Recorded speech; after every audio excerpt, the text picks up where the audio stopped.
Assalamualaikum warahmatullahi wabarakatuh. Halo siswa-siswi semasa ya, terkhusus siswa-siswi semasa dan secara umum siswa-siswi seluruh Indonesia yang sekarang ini dalam masa PJJ belajar di rumah.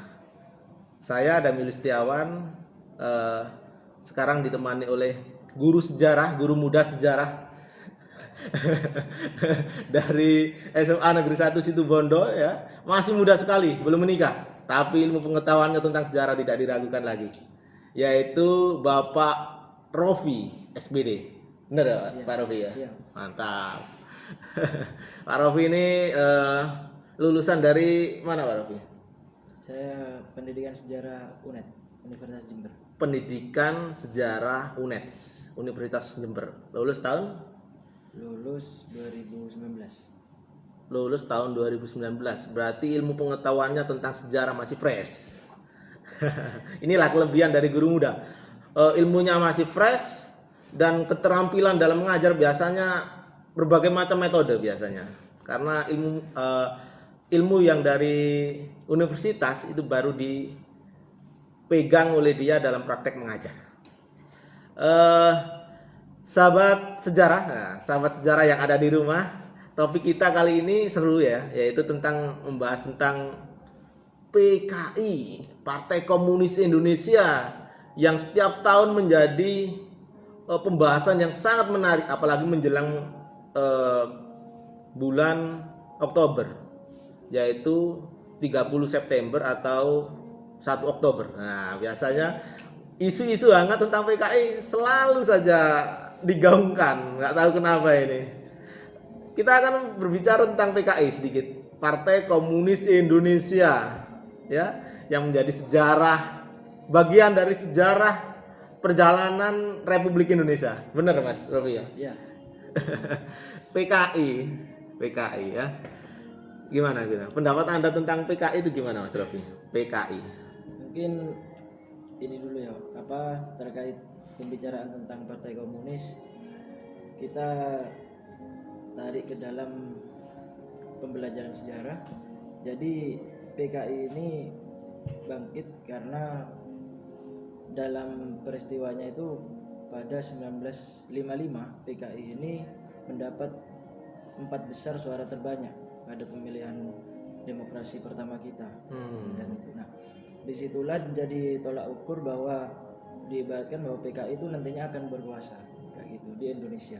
Berarti tahun 55 pemilu pertama itu urutan keempat berarti ya? Ya. Lumayan banyak termasuk.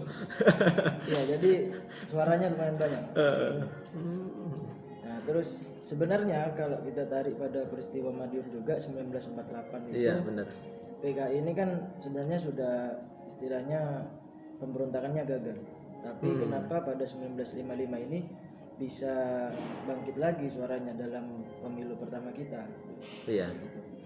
Nah, kita langsung saja pada intinya bahwa peristiwa PKI ini sebenarnya G30S ini, kalau dari beberapa peneliti sejarah atau teori, Benar. banyak yang mengatakan bahwa ada 3 versi. Ada Gestapo, ada Gestop, dan juga ada G30S. Menarik ini. Ada yang kita kenal kan hanya G30S ya, istilah G30S. Ya. Padahal ada 3 ya. Ya, ada 3. Gestapo, Gestop, dan G30S. Ya. Ini ilmu pengetahuan baru ini ternyata. Karena hanya orang-orang sejarah yang biasanya memahami masalah seperti ini. Ternyata ada 3 istilah ya. Gestapo, Gestop, G30S. Jadi Ya. kalau kenapa dikatakan bahwa PKI ini akan bangkit lagi setiap tahunnya sampai sekarang, karena memang dari versi sejarahnya aja sudah ini Pak, banyak versi gitu loh. Banyak versi. Dalam artian Gestapo sendiri, kan tadi ada 3 versi. Gestapo sendiri, Gerakan September 30. Nah, Gestapo ini di videonya itu ada video yang namanya Independent Australia. Nah, itu dikatakan bahwa Gestapo ini diibaratkan polisi rahasia Inggris. Polisi rahasia Inggris.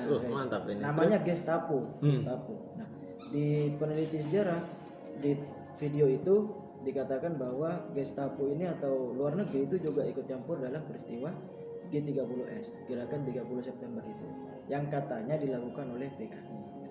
Gestapo itu singkatan tuh gimana, Mas? Singkatan. Singkatan. Iya, singkatan. Apa? Gestapo itu gerakan September 30. Oh, Gitu. ya. Nah. Jadi maksudnya masyarakat itu ada yang mengatakan itu G30S, tapi ada masyarakat yang mengartikan gerakan itu di masyarakat itu namanya Gestapo gitu dah. Iya. Oh, mantap Gestapo. Ya saya dengar rata-rata orang dulu mengatakan itu Gestapo gitu, yang orang-orang zaman dulu ya.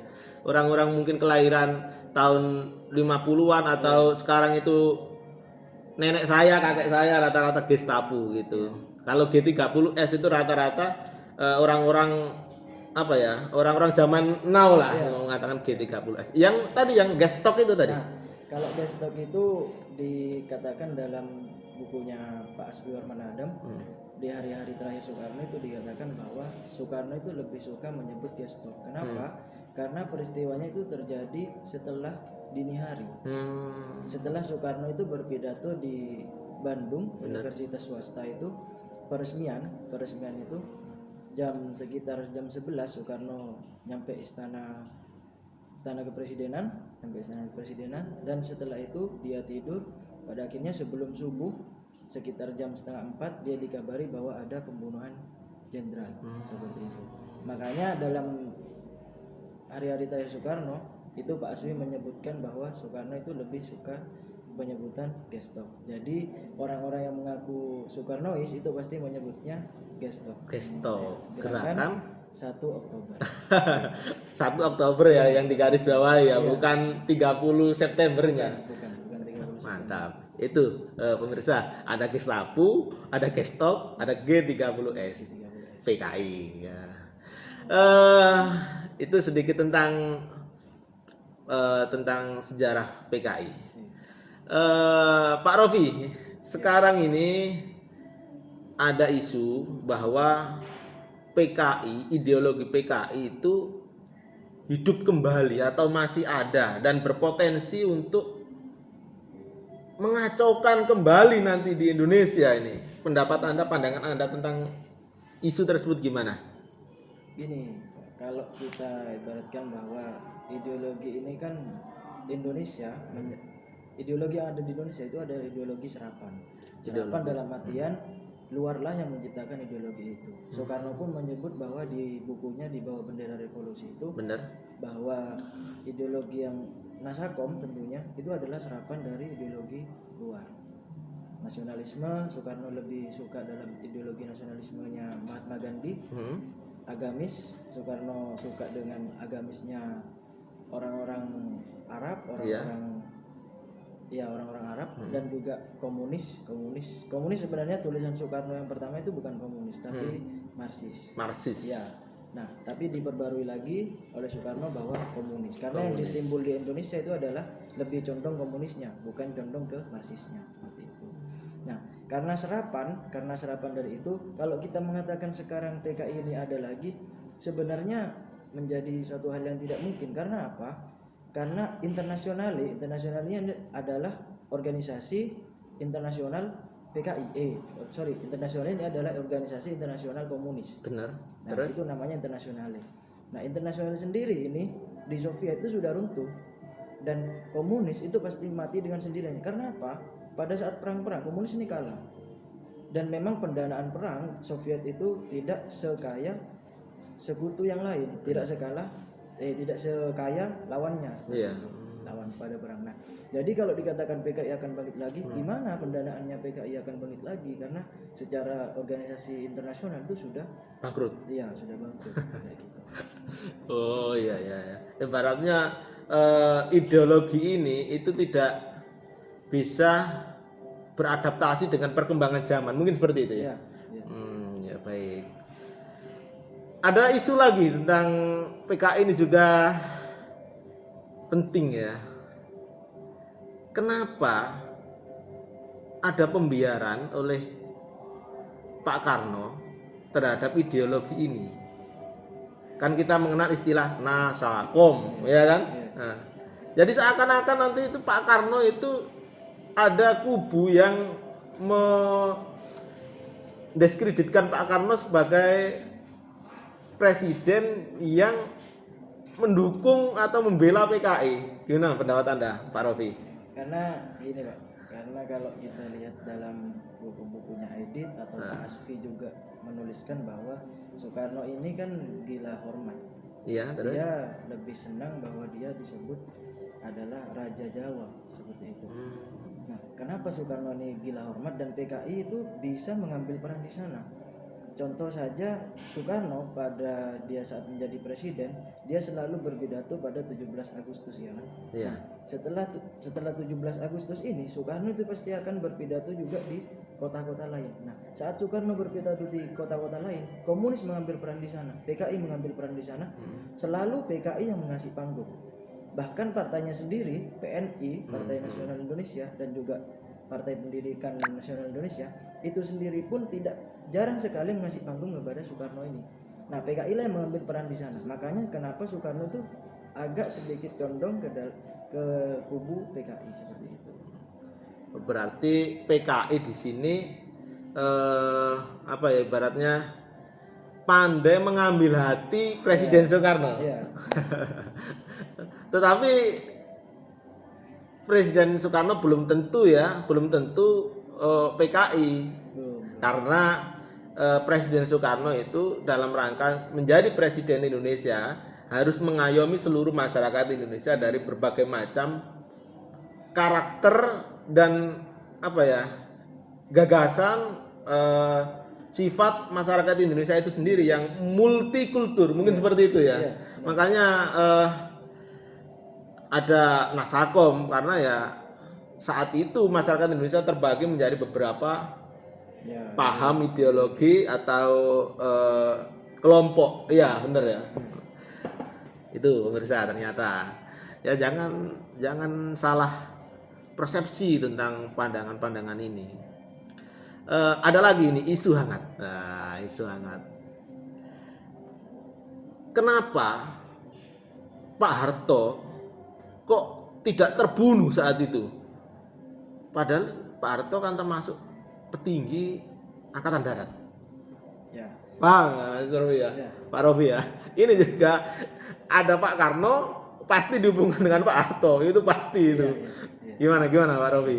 Karena gini Pak, juga pada saat peristiwa G30S itu rentetan peristiwanya adalah sebelum peristiwa itu terjadi perpecahan dalam kubu Angkatan Darat seperti itu.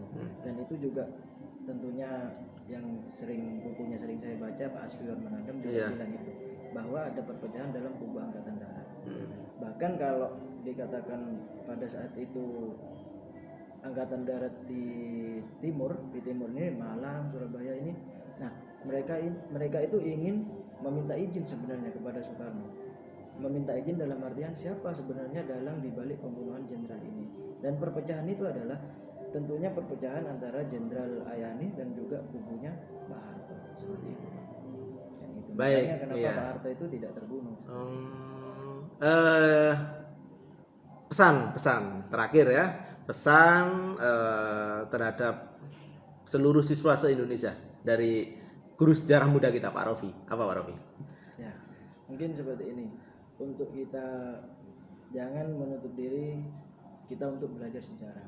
Karena sejarah itu ada yang mengatakan bahwa sejarah itu adalah kita mempelajari masa lalu untuk kita bijaksana dalam menghadapi masa depan.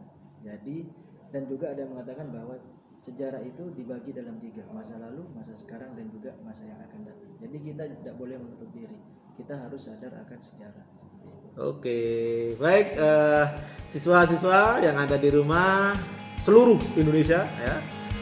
Demikian pembahasan kita tentang topik Partai Komunis Indonesia yang selalu menjadi isu hangat menjelang tanggal 30 September atau 1 Oktober setiap tahun. Ya, kita lanjutkan pembicaraan kita mungkin di video-video selanjutnya terkait ilmu pengetahuan kita tentang sejarah Indonesia dan mungkin sejarah internasional ya. Nah, baik, kita sampai di ujung acara dan jangan lupa ya like dan subscribe. Assalamualaikum warahmatullahi wabarakatuh.